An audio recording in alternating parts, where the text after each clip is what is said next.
Eh ben dis donc, les résultats de Forvia, ils n'ont pas vraiment satisfait le marché, hein. Pourtant, je vois pas trop ce qui ne va pas. J'ai pas regardé les attentes. Certainement que ça devait être en dessous des attentes, hein, des analystes, parce que on était sur un compte de résultats qui repassait au positif.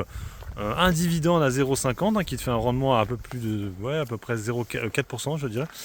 Et puis ouais, c'était pas trop dégueulasse, hein, les chiffres d'affaires qui ont monté, des perspectives intéressantes. Bon, effectivement, ils ont supprimé des postes. Ça, vraiment, c'est une bonne nouvelle, hein, pour la news. Et en fait, le matin, c'est monté. On est à plus 4. Et puis là, on finit la journée à moins 12. Heureusement que j'en ai pas en portefeuille, hein, ça me ferait chier d'avoir ça en portefeuille. Mais c'est vrai qu'en ce moment, on voit bien que les sociétés avec des petites marges, c'est pas ça, hein.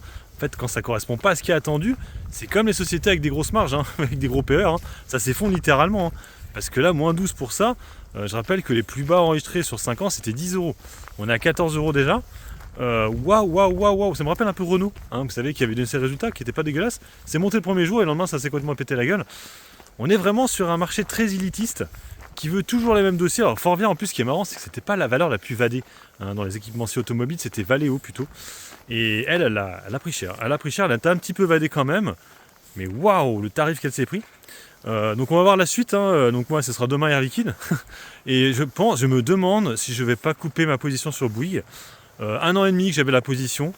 On est à 34, mais franchement, je ne sais pas ce que ça va donner. J'ai vu un article sur Investir qui sont plus à l'achat dessus. Ça, déjà, il y a ça. Et c'est vrai que bon, on est déjà à 34.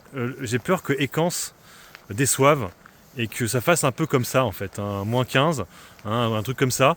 Et je me retrouve en gros à l'équilibre et je vais devoir en racheter. Donc bon, ça peut être comme intéressant, mais tu sais, en fait, d'avoir un dossier que ça fait que j'ai depuis 1 an et demi, et d'avoir quasiment rien gagné si ce n'est les dividendes, hein, 6% à chaque fois, c'est vrai que c'est un peu chiant.